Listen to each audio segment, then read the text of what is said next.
yeah. Good morning. Good morning. Sorry, we are a minute late. I apologize. I was off topic talking to these ladies because they're so wonderful, but good morning, We're everybody. getting into the validity of Stanley Cups. Yes. Leaving the QA, your yays or nays on the Stanley Cups. Yeah, right. Who's for Stanley Cup? Who's against Stanley Cup? I'm against paying for a cup that costs $40. Simple, like hard no. I am all for getting it for free. Right. If somebody wants to gift me it, I'll figure it out. But I will say Stanley Cup is actually a great study, if any of you ever have the time, on remaking a brand identity or redefining a target audience, because they were for a really long time mostly camping and outdoorsy brand directed towards men, and that's something they admitted. And they were routinely on the bottom shelves of like Dickies and not Dickies. Is it Dickies? I don't know anything about sports. Is that the sports store? Dunham's. I know that one. Yeah, and they're just like, oh, how do we get this? And they did studies on like what younger people were interested in. And turns out, expanding your color base, maybe having more feminine colors, and then they just started really pounding the pavement with getting good reviews from people who already loved their products and then sending them more products. Something as simple as the people who are your best customers, appreciate them. And then guess what? They're going to bring you more customers. And that's actually great with Google Business Page too. I mean, we'll probably get into it, but the best way to get your ratings up on that is to get testimonials and then to respond to those testimonials. Oh, Aubrey read the rebrand analysis. That's Gifted cool. Too. Oh, now you're just making Kaylin feel really jealous. I've been gifted none, so you all should be so Aubrey's going to send one to Allie. It'll be fine. Right? Can I have one of yours, Aubrey? Hey, team. Hi, everybody. All right. Aubrey, Donna, Jennifer, LH Front Desk. I don't know who you are, but I love it. Thank you for being here. Lori, Melanie, Rob, Shane, Susan, Tasha, and Tyler. Good morning, everybody. We're so excited to have you here. We were talking about Stanley Cups, if you missed that topic. Don't know why, but there is a phenomenal rebrand analysis that's super interesting if you want to check it out. Do we want to get started, ladies? Absolutely. I'll do a quick introduction here. If you haven't been with us before, we're super excited to present this marketing series. I'm here with Allie Flath and Megan Key. We partnered with them to bring you this marketing series, and specifically, we're super excited to delve deeper into Google business pages and how to utilize and optimize them to, be top of the web. Love it. Meg, you got anything for us this morning, or are you good? You always have sweet nuggets throughout. Perfect. Okay, so go ahead. You're good. No, I was just going to say, again, I'm going to restate what I always state, which is I am the poster child for teaching an old dog new tricks. If I can learn this, anybody can learn this. She totally can. She's not lying. And I'm going to take a picture of us this morning to use on the socials for fun. But I've had a little too much coffee this morning, just fair warning. But this is round 2 or part 2 of Google My Business Profile. 2 weeks ago, we discussed setting up a profile. We talked about just kind of working through the setup and making sure that we're completing our profile to its fullest capacity and ability that we possibly can. And then this week, we're going to talk about a little bit more advanced strategies. There will be some things that you might not be able to execute on yourself, where you might have to pull in somebody else to help you execute on those things, and we'll talk about those things. But today we're going to talk a little bit about more advanced strategies, and these strategies will help you rank locally in your market, which is what we want. We want to get you to a place where you're getting a good 1 to 5 new leads per year through your Google Business Profile without having to pay any money, without having to run any Google ads. We're just leveraging our Google Business Profile for local search, so organic local search that allows you guys to grow your business, to grow your reputation, and to really get inside of that local strategy. My watch has no idea what I'm talking about, just so you know. He randomly talks and it bothers the crap out of me. I'm just going to start throwing it across the room. But okay, so let's get started. One of the things, if you do have questions, please drop your questions in the chat or in the Q&A, and Caitlin will kind of jump on those and either stop me or, maybe I'll see them. I don't know. We'll figure it out, but we will get your questions answered as soon as we possibly can. Let me share my screen here. All right, can you see my screen? Absolutely. Awesome. Perfect. So today, again, we're going to talk about optimizing your Google business profile. So if you guys have been on my calls before, you know a little bit about my background. I've spent the better part of 11 years in real estate, transaction manager, lending, marketing coordinator, title sales. I was one of the top performers in the Maricopa County market in Phoenix, Arizona for the better part of 8 years. But all of my experience in business has been in sales. When I was 16, my mom said, do not go into sales. And when you're 16, you do the opposite of what your parents tell you to do. So I decided to go into sales. That was my first job, and it's been my only job really, actually up until this job. So I'm not directly on the sales side as a marketing and technology director, but I do coach sales teams on strategies and skills. So let's get going. If you want to learn more about me, feel free to check out any of these wonderful places. Okay, so our agenda for today, we're going to review those Google business changes one more time. We're going to talk about profile completion. We're going to go through the 5 R's of reviews. We're actually going to touch on, I should have edited this page, but we're going to touch on a little bit about citations. We're going to touch on SEO and backlinks, website presence, all the things that make up a advanced Google business strategy. And like I said, there's going to be some things that you can do on your own. And then there's going to be other things that we might have to figure out the right person to contact to make sure that these changes for you are optimized and up to date. And a lot of that goes back to your website. So we'll talk about that when we get there. Don't worry about that. We'll figure it out for you, but let's get moving.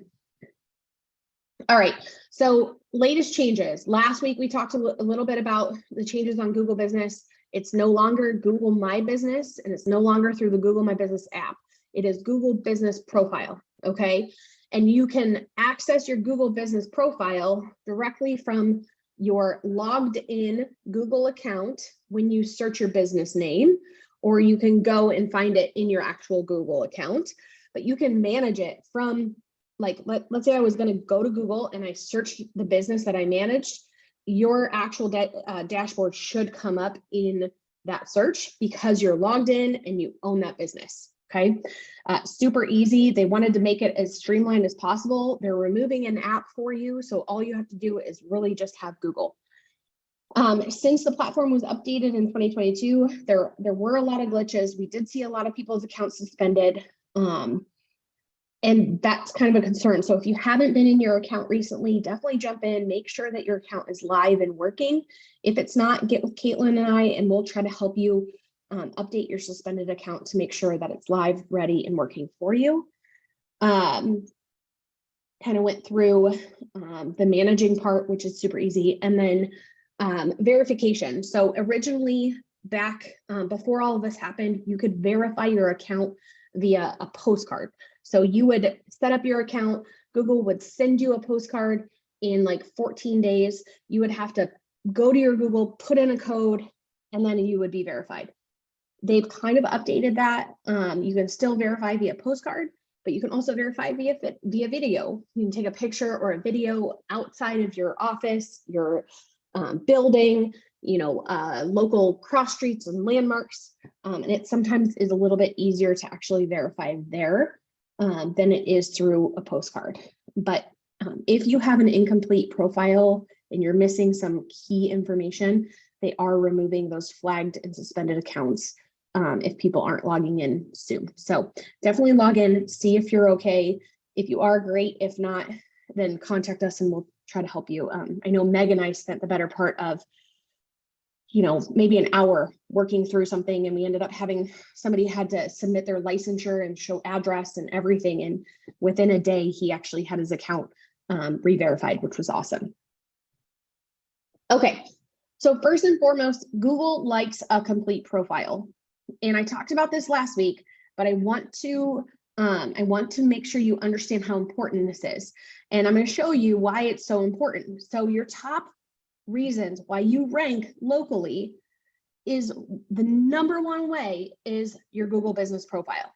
So when we talk about completing a profile, we want to make sure that any possible thing that we could possibly have on our Google business profile as an opportunity to give feedback to Google is complete, right? We want to claim our business. We want to complete every section.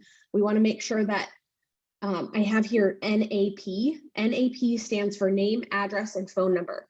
You want to be diligent with this contact information. Your name, address, and phone number should be the same across all digital platforms. So however you show up on Yelp, your website, however you show up on all these other third parties, you should have that same name, address, and phone number across all platforms. That also includes social media, you guys. Okay. Select your primary and secondary categories. For real estate, that primary category should be real estate agency. Google has said for the real estate industry, real estate agency should be your primary category. You can list other opportunities in your secondary categories after that, but please use real estate agency. You will rank higher in those spaces if you do that, okay? You're gonna wanna choose the areas that you serve or you want to serve. So if you're in a space right now and you serve that area a ton, but you wanna move over to this city or this suburb, make sure you add that to the areas that you serve and service because you'll rank for that too. You're going to want to add any videos and photos of yourself, your team, your listings, your clients, your closings. Anywhere that we see profiles that have 100 or more photos, they end up getting more clicks. I know 100 sounds like a lot. You don't have to have that today, but we need to get to a place where we're working through that. And I'm actually going to dive a little bit deeper on photos later because there's an extra little thing that you can do to make sure that your photos are even more helpful in helping you rank. And then you're going to want to add your products, your list, like your products would be your listings, right? So you're going to want to add your products. So anytime you have a listing, add that to your Google business profile. It'll help you rank. If you have any other collateral that you give your clients, maybe it's a buyer guide or a seller guide, maybe you're creating explainer videos, maybe you're hosting first-time home buyer webinars or seminars. Those are also great things to add to your profile. Hold on one sec. Caitlin raised her hand. Girlfriend just wanted to mention, if you're a realtor that offers a free comparative market analysis, which I know many of us do, that would also be a great, make a little graphic, free comparative market analysis, throw it in there, make it something really special as opposed to just, well, of course I do that. Yep. And then I do know that some teams also, because buyers can often string you out. If you're one of those teams that offers hey, you get one free showing before you have to sign buyer agent paperwork or something, which I don't necessarily recommend, but if you're one of those people, teach their own, you can also mention that one no strings attached showing or something. Yeah, I love that. I had a team in Arizona that offered a security system with every closing. So there was something like that. And if you're partner with a lender who a lot of lenders will give you a discount on an appraisal or do appraisal coupons or something like that, that could be something that you could add there as well, as long as you consistently maintain that partnership. So these are ways to just kind of keep up to date on your actual profile and add these opportunities. Anytime we update our profile, anytime we add things to Google profile, it helps Google to understand that we're an active business, we're involved deeply and highly in the community and what we want to show up as online. There's another Q&A that came in. Okay, we're talking about adding these graphics under add photos. Hold on. So let me get out of my, hold on. I was also just pulling up my Google business page so I could see it. So there's, whenever you're on it, just in Google, you should be able to edit products and edit services. And those are two great locations. Allie, that's too many tabs. I know, I'm sorry. Well, all of them are things that we're going to go through. So I had to pre-open them for you guys because I would lose my mind if they weren't open there already and I hadn't typed everything up. But yes, so I'm kind of on a managed business right here. So when you get to your manager, you're going to see, why does it keep doing that? Sorry, guys. So edit products, edit services. You can add these things here, and those will usually come up down here in this space instead of up here. This is just going to be really like discoverability. And then if somebody really wants to come down here and see more about your business, it'll be in here. But this helps you rank even better. So if I hit edit products, they obviously don't have any product. You can put in your product name. So you can say like, you know, what were you saying, Caitlin? What was the offering that some people give away? Free comparative market analysis. Free comparative market. Trying to get sellers. Yep. So you could put that here. You know, price, you could put $0, you know, description, and then landing page URL. I will say this, if you guys are doing a CMA, like a landing page CMA, I would hope that it's connected to your own website. So you guys are getting traffic to your own website, helps your SEO as well, helps syndication, all of those things. I know sometimes that's hard, but it might be even worth asking the company that you're using for that CMA to see if there's an embed opportunity on your website to embed that like system or that product, so that way you are driving traffic to your own website and not a third-party website. Does that help answer the question, Aubrey? I think so.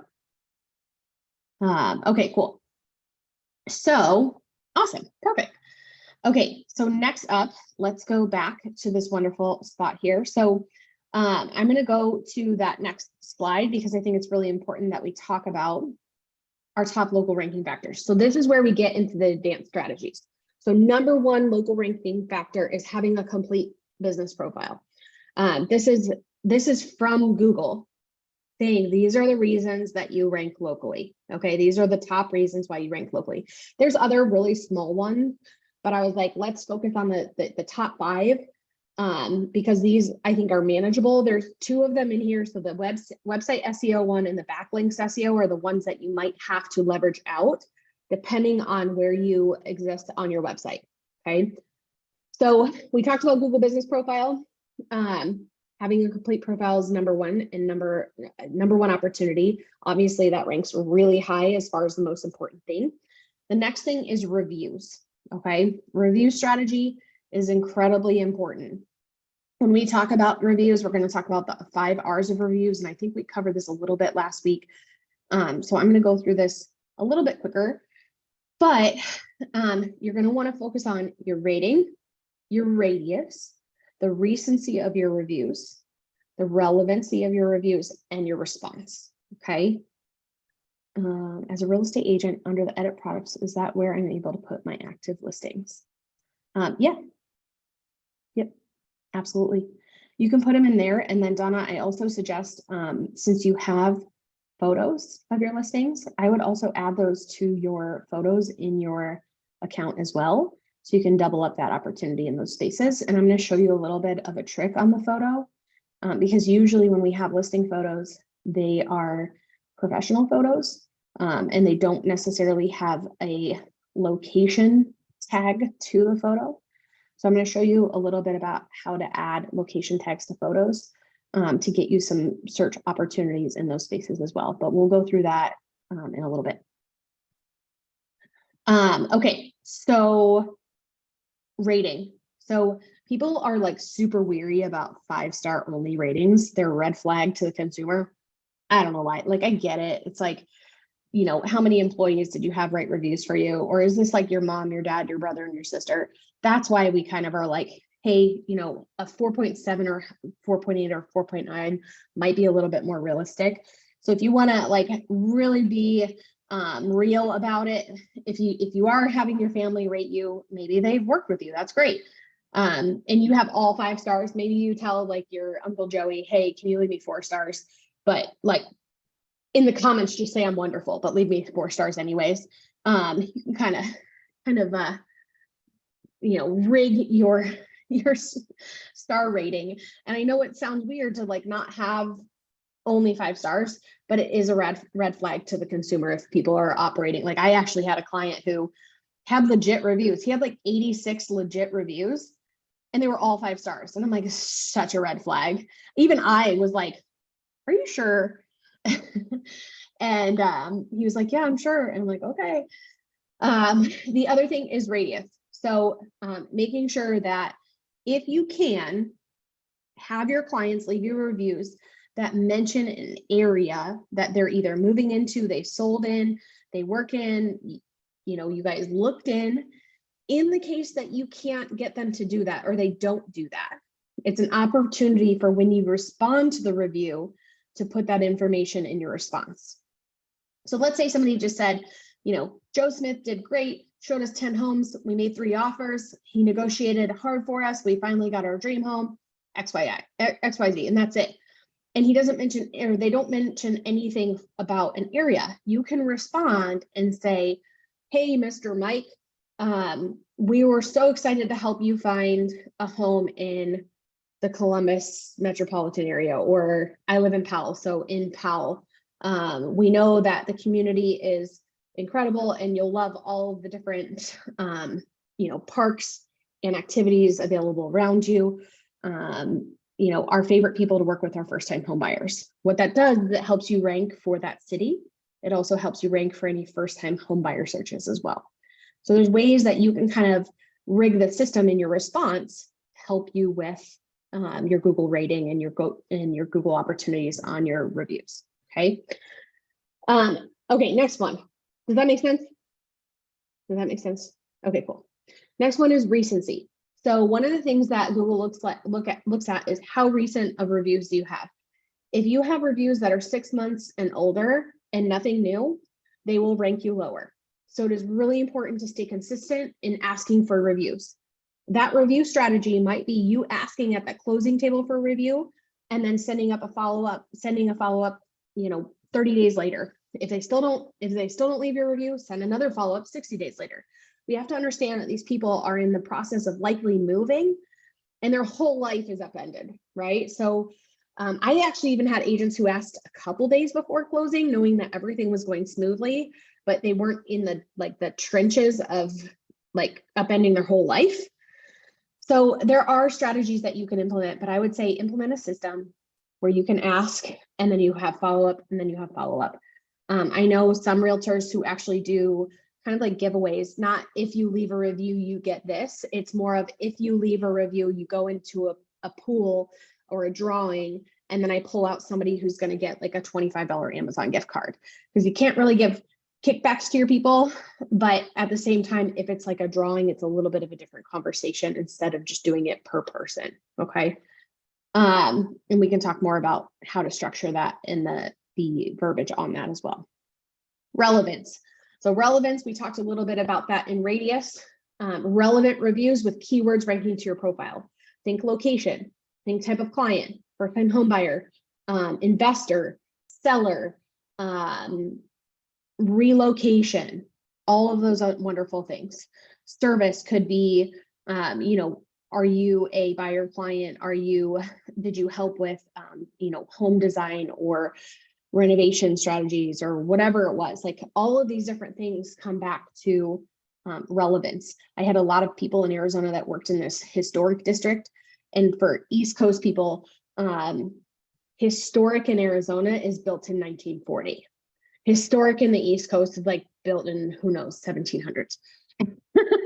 It's hilarious to see historic homes that are only like 60 years old. But there is a lot of relevant topics. So if you specialize in like helping seniors, or if you specialize in historic homes, or I actually have a friend who works in New York and he specializes in pre-war and post-war knowledge of different buildings. So he ranks for keywords in that space. So think deeper when it comes to relevant keywords. And then response. Response is huge. Respond to every review. Use your keywords in your responses when you can. And if you get a negative review, that's okay. One of the things that I always say, and it's like my motto, and acknowledge it publicly and address it privately.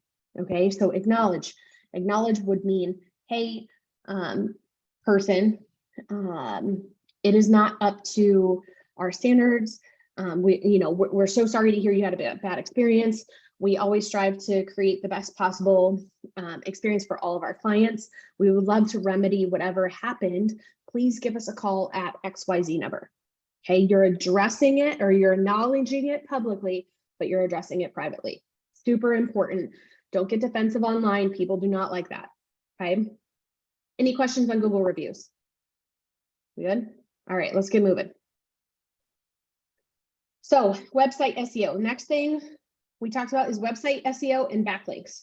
So a lot of people are like, this is foreign language. Yes, it is. It's somewhat foreign to me. I'm actually in the middle of learning more advanced SEO.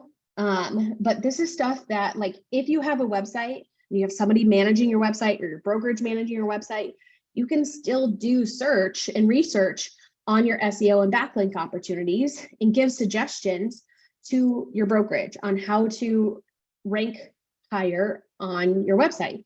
Let's say you have your own website and you have a company that manages your own website. This is something that you can run an audit on your website. And then you can look at it and say, dang, I'm paying these people to manage my website and they suck. And excuse my language, but most of them do. And the only reason they do is because they realize that nobody really knows anything about SEO and backlinks. So they don't think that people are going to check up on them. Okay. I've seen multiple website SEO companies fail completely to help people in this space, but it's just because they don't know. So I love SEMrush. SEMrush is an online platform. It is free to use in most aspects, but you can use it for keyword research, online ranking data. I sometimes will just do an SEO audit and it'll show you any, like, SEO, by the way, stands for search engine optimization, how much your website is helping you rank in search. Okay. So you can use SEMrush or another third party to kind of see which links are broken, the load speed of your website and how that's going to affect your local rankings. Backlinks are links that are either links back to other places that make your website relevant. Okay.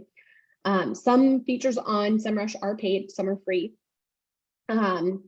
And like I said before, your SEO and your backlinks are usually managed by a website manager, a designer, an SEO company, or whatever that is, but you can help those opportunities as well. It doesn't just have to be managed by the SEO people. You can help your SEO and your backlinks by adding relevant content, blogs, FAQ section, about you section. There's a lot of things that you can work on there. One of the strategies that I had agents do, and it helped so much, was there was like very little like niche borough neighborhoods in Arizona. And if an agent specialized in those borough neighborhoods, they would create tabs on their website that broke down the neighborhoods, the specifics of the neighborhood, when it was built, what to expect. If there was an HOA, was there a golf course attached to the community? How many parks were close by? Was it close to restaurants and whatever? And it really just showed relevance that they knew about that neighborhood. And on top of that, it helped them with relevant content, local search. It went back to that whole strategy with your reviews and your service areas. It just kind of connects everything together to make sure that Google understands, hey, Mr. XYZ specializes in this area. Okay. So Caitlin and I can help you on this space. So what we would do is we would run an SEO audit. We would check for your backlinks, SEO, load speed, all of these things. And then we would figure out, hey, who is in charge of doing this? Who is in charge in your company or with your website that can help? We get in contact with them. We kind of submit the information that we found. We say, fix it. I'm already paying you, so fix it. All right. Because there's not a lot that we can do when it comes to like the back end structure of our website. A lot of times we need a designer or a website manager that can help us with those things. But like I said, you can add relevant content, blogs, and FAQs that do help with local search and rankings. Okay, the next thing is citations. All right, guys. So citations are, okay. Citations. I told you I've had way too much coffee today. Okay, so citations are essentially where you index for search outside of Google, meaning like Yelp, Bing, yellowpages.com. Okay. And I want to show you this really amazing thing. So I'm going to use the business that I have here. I don't manage this business. Don't judge their reputation based on me. It's just, it's kind of an account that I just use as a sample account. But I'm going to, so you can go to this website. I'll give you this website. You go to this website, you put in your information. Hold on. All right, here we go. El Paso, Texas. Who lives in El Paso? My goodness. And we're going to put in the phone number as well. 915. Okay. 915. Okay, watch this, guys. So I'm going to scan. And it's going to come up and tell me how many of my citations either come back with no information or inaccurate information. Okay, either listings with wrong or missing business name, address, phone number. So NAP, right? Name, address, phone number, super important for citations. It's going to take a little bit to, okay, it looks like it's good. Okay, so here it's telling me I have 79% of my listings on the entire interwebs are inaccurate. So I need to address these things. And I can actually download this as a PDF, which is super awesome. But it's going to tell me here, anything that has a check mark is fine, but anything that has an X means it needs to be fixed. Okay, so right now we're on Red Road, and these ones look like they had other locations. Maybe they've closed. Maybe they're, you know, a different like satellite office or whatever it is. But for right now, we want to make sure that this name is indexing for the Red Road, and then the phone number is also indexing as well. Go ahead, Keelan. I just wanted to mention this is actually a really great tool if you end up switching brokerages or if you end up switching target demographic areas. Like say, for instance, you were working in like State College and then you moved to Clearfield, then this might be something you run to make sure that everything is updated. Because I know for a fact, I have gone to realtor websites and I don't know which brokerage they're on because I have seen a different one for every website. I also sometimes have a hard time finding phone numbers for real estate agents. So I'm like, how is this even possible? Phone numbers and emails, best kept secret of realtors on the web sometimes. Okay, so I'm going to tell you guys, this is golden information. And the only reason I say that is nobody else gives you this information. Like, and this is, so your Vaunt is actually run by a gentleman who I knew in the Phoenix market. And he has a partnership with a company that has a non-compete with any other company. So I can't utilize, because he will actually go in there and manage these things for you, but we can't utilize him because he's signed with one company. Okay. But he gives this for free. He gives this away for free, which I love. And I'm like, fine, you know, I don't need to work with you. I just want to steal this. This is great. So I did. And so this is like key information. So I'm telling you right now, like citations, there are so many on here. So, and I know it sounds overwhelming, like going on to like 50 different websites and figuring out your listing. So just do 1 to 2 a week, fix 1 to 2 a week, get through it. You know, if you have some time, or maybe like, this is a great thing. If you have like a very skilled child who's really good with technology, like teenager, pay him $10. I don't know. Like just get your things in line here, because I promise you, Google looks at your citations and says, oh my gosh, Sun City Orthopedic exists everywhere online, and this is their exact address and their exact phone number. We're going to rank them higher locally because they obviously are relevant. Okay. This is a huge opportunity for you to completely annihilate your competition. Okay. Any questions? I will make sure that Caitlin has this direct link as a follow-up in the emails with the recording and everything. Okay. And then the last thing I want to talk about is, and it's not on this this thing, but it's kind of like a little hack around your photos. So I know who asked that question. So it was Donna. You asked about adding listings. Okay. you can, so how do I put this? Okay, so there's a couple of different ways to add photos, or there's a couple of different types of photos, I should say. So if I take a photo from my cell phone today, it doesn't matter where. Like if I take a photo of myself, if I take a photo of my house, that photo is automatically tagged with a location. Does that make sense? So there's a longitude and latitude that's attached to that photo because I have my location settings on my phone on. And that's exactly like it tags it. I guarantee you, if you go into your phone, and if you go to a photo, you can get to a place where you can get to enough of an editor, it'll show you exactly where that photo was taken. Okay. So if you upload a photo from your phone that you took on your phone to Google Business Profile, it's going to, like, Google Business is going to take that and say, ooh, okay, here's a new photo, but here's the location as to which that photo was taken. It's going to help you rank locally to where your photo was taken. So if your photo was taken in a place that you don't work in, or maybe it was taken somewhere else, like maybe you saw a client in like Myrtle Beach on vacation and you're like, let's take a photo together, and you decide to upload it to your account. Don't do that. Because we don't want to give feedback to your Google Business Profile that you working or you're existing for your business in a different space or a different location that we work in. But for photos that are not taken on your phone, so this is specifically for that listing opportunity. Okay, so if you get professional photos done, headshots, or professionals photos of your listings, those are not location tagged. Even if they're in your phone because you saved them from a third-party website, they're still not location tagged. They're likely taken by a photographer on a professional camera and sent to you. You can download them to your phone, but here's how to beat the system, I should say. Hold on, let's see. We have questions.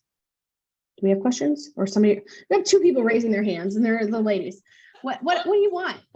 So I just wanted to do a formal warning because of geotagging, and just in general, I think it's a little tacky. This is my formal warning against stock photos, folks.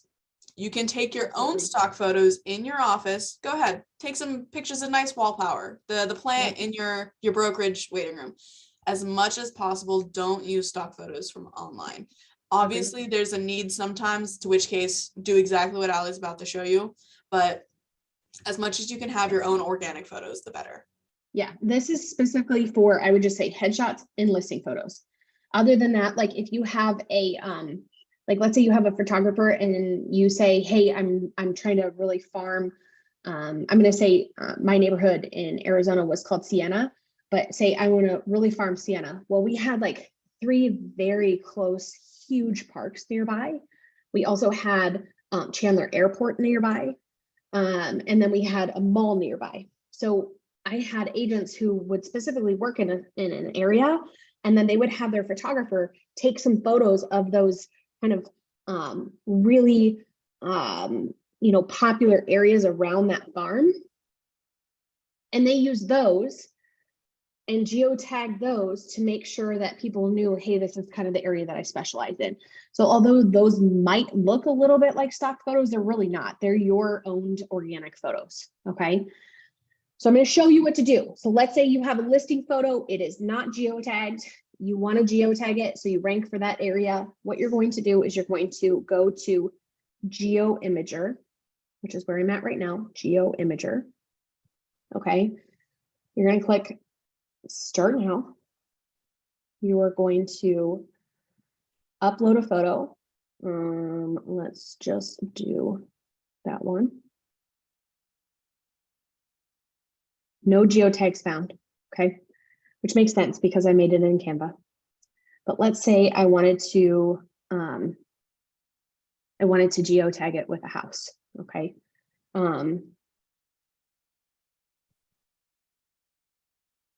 I'm going to put in my old home address. I don't live there anymore, so stock away. But let's say I wanted to geotag it. Let's say it was a listing photo of my old home in Chandler, Arizona. I would click this, and you can just do it for free. Hold on one second. Let me move this over. I can't. Hold on. Come on. I search. It was working earlier. So you can do 5 tags for free. I don't want to buy this. Why is it not letting me do the free one? This is annoying. It'll probably let me do it if I say I'm going to Google. Confirm.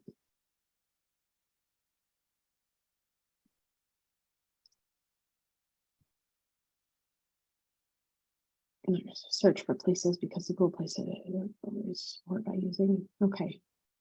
Hold on, guys.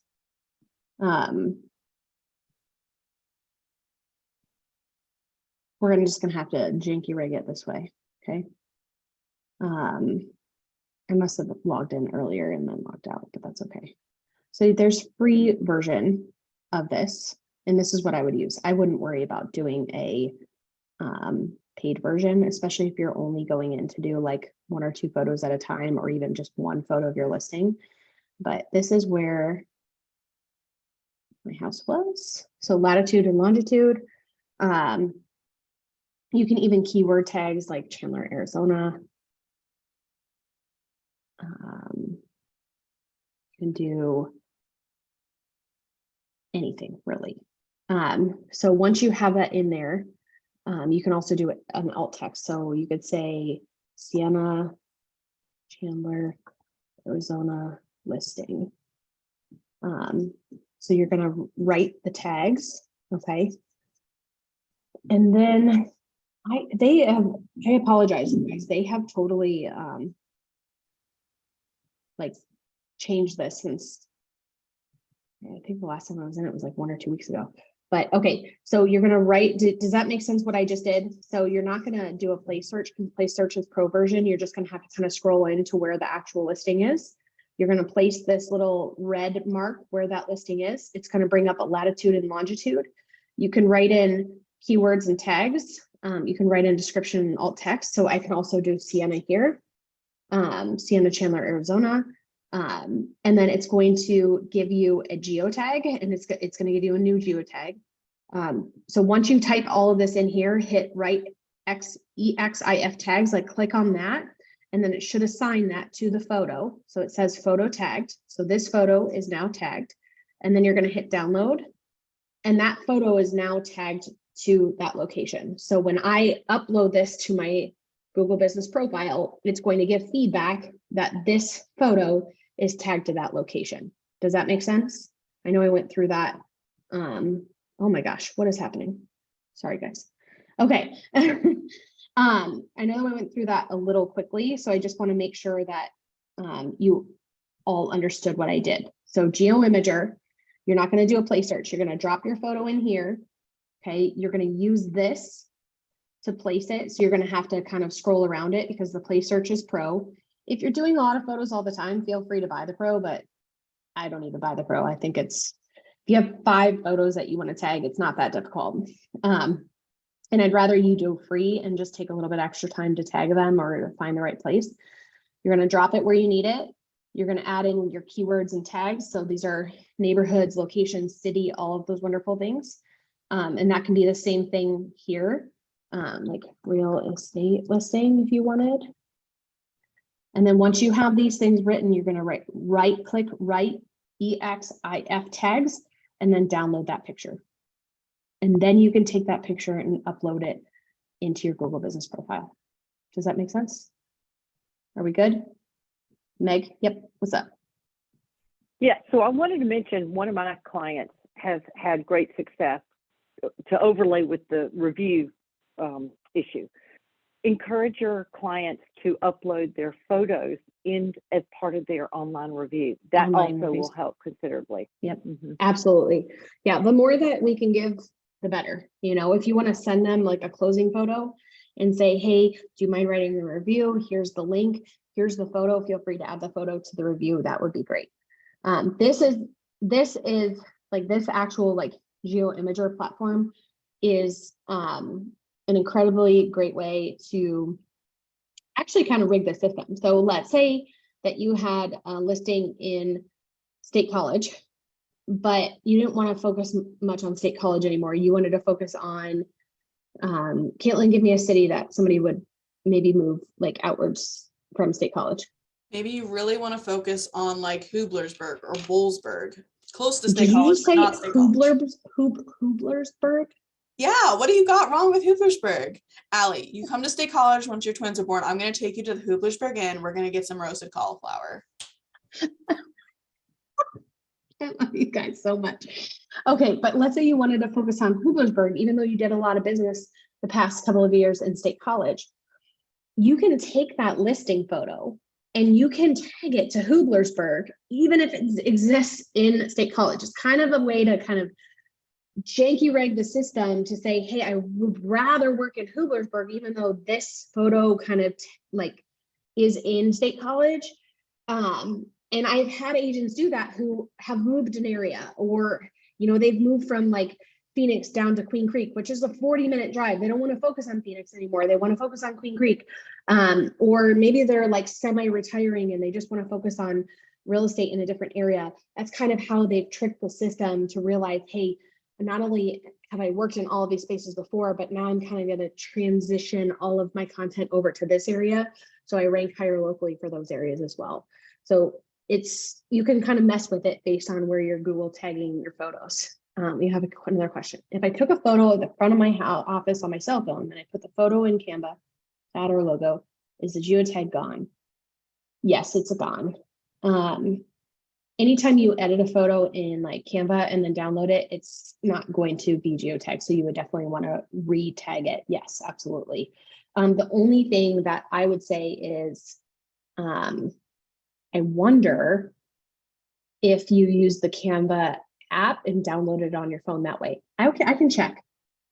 I can check because like if you have the app, let's say you create it on your desktop, but you download it from your actual app on your phone, I can check and see if it tags it. I would still probably say no because it's a third-party platform and it's not in your phone, but maybe that might be a way around it. So I would definitely go back and just check.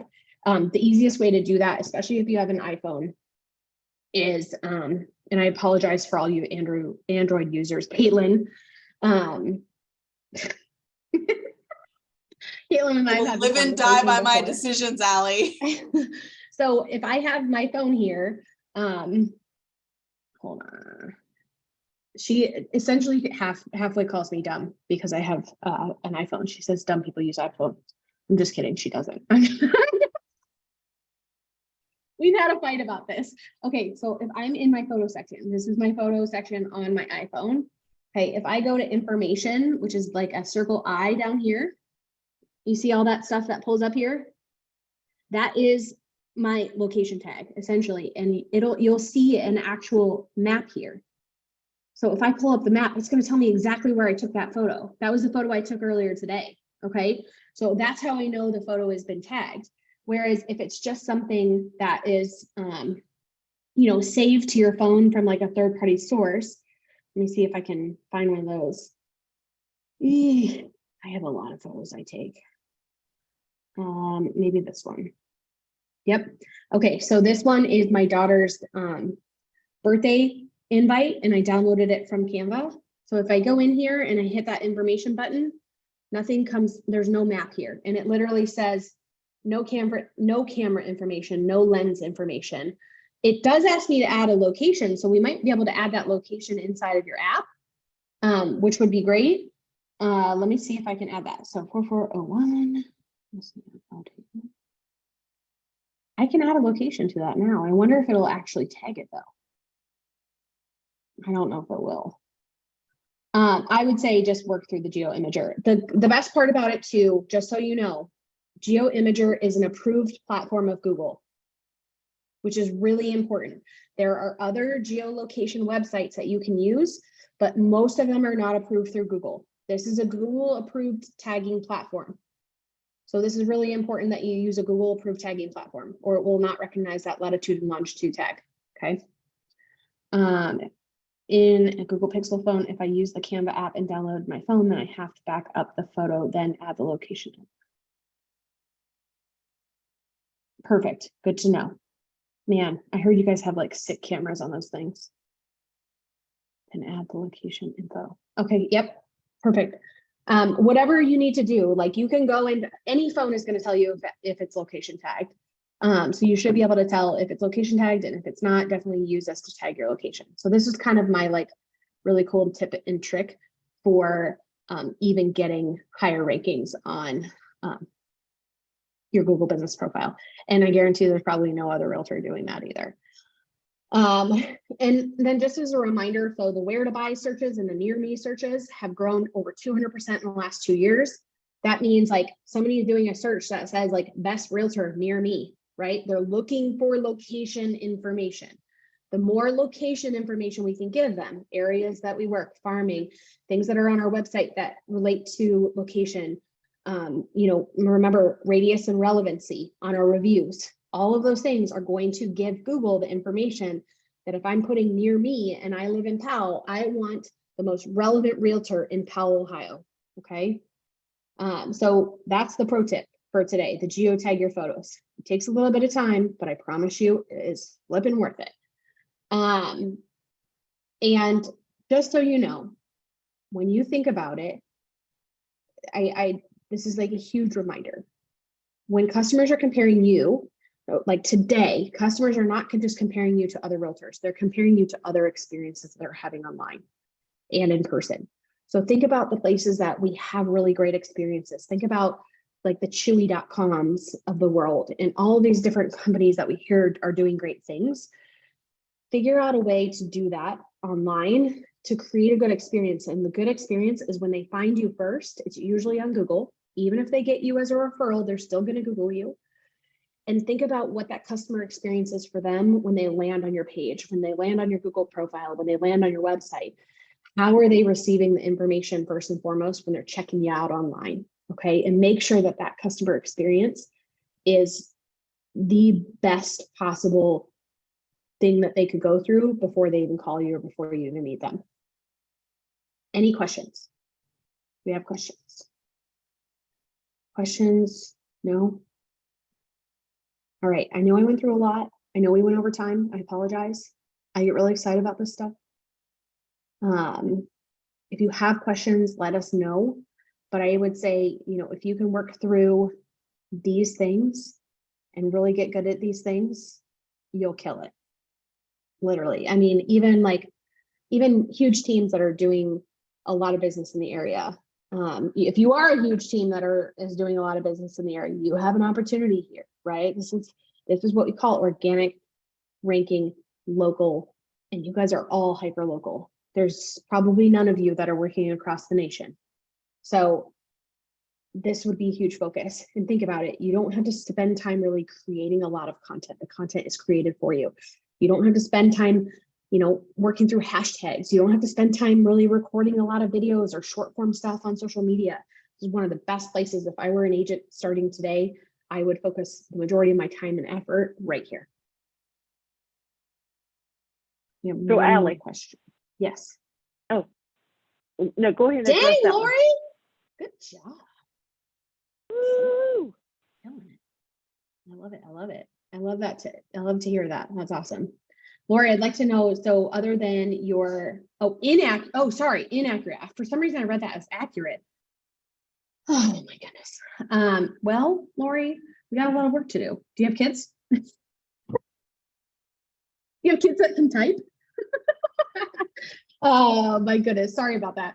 Yeah, it's a good thing. Like like Caitlin said, it's really, really difficult because a lot of times as agents, we move brokerage sometimes. Maybe we've moved brokerage multiple times. It just gives us an opportunity to say, hey, how am I showing up online for the people that I serve? And making sure that we're doing a good job. And you know what? If you don't have a kid who can type, that's totally fine. Like I have a 4-year-old. She would totally break my computer if I gave it to her. But like you could hire somebody off of Fiverr for like maybe 10 hours for them to sit and just update all of these things for you. And you not have to do anything. And it might be, $20 or whatever it is. So there's a lot of ways around it where you don't have to sit online and do this yourself. You can outsource it. You can ask somebody else to do it. Maybe it's a transaction coordinator that you want to pay on the side, or a virtual assistant or, just a one-off freelancer that can do those things for you. Upwork and Fiverr are great for those things. So if you need help in that space, you can look for somebody that can help you with those things. And it would be phenomenal for your business. You're welcome. Absolutely. And now next time I see you guys, I want to know like what you've done, like how are your citations? How are your review strategies going? But like all of these things are things that you need to work on. Don't be overwhelmed. Focus on one piece of it. Make sure you have your Google business profile completed first, then work on your review strategy. Okay. Then let's run our SEO and backlink search. And we can always work with Caitlin. She'll get on the horn with your like website manager and be like, you need to fix this now. And then leverage out somebody to help you with your citations. You're welcome, LH Front Desk. Who is LH Front Desk? I need to know who this person is. You're welcome. I love it. Allie, I do have a question. Yeah, go for it. Yeah, because I'm here to ask all the stupid questions. Is there any indication from Google of what the frequency of interaction with your profile is beneficial to your SEO? Have you come across anything like that? Just all the time. I would say like if you're inside of your business, working on your business, a couple hours a week, just make sure you're logging into Google and making sure there's no updates, making sure you have as complete a profile as you possibly can. Maybe you are adding, remember inside of this space in your Q&As, yep, you can ask yourself your own questions. So maybe it's a question that you add every single week that you provide an answer to as well. It's a great way to stay kind of engaged on your profile, and it's totally okay to ask your own company questions and give your own company answers. So that's easy ways to stay engaged, even if you don't have a new listing or anything like that. Those are also, great opportunities to update. But like I said, like it's back here when we were talking about recency, not only are they looking at recency of your reviews, they're also looking at recency of your updates. Yeah. So I would just schedule it for sure. Absolutely. I know we talked about a lot, but I thank you guys for being here today and your interaction. It was super wonderful. If you need any help, feel free to reach out to Caitlin. Her and I work together. Anytime she gets a question, sometimes we'll collaborate on an answer together, but you're welcome to reach out to me too. But Caitlin's your boots on the ground. She is so awesome. We collaborate every single week, and that's what she's there for. So if you're not working with Universal, also do that because they're phenomenal. So thank you guys, and we will see you in 2 weeks again, or what? No, I think we're in like April, May. Yeah, we have a little bit of break, and then I think we're back in May. Yes. I still have some nice content, but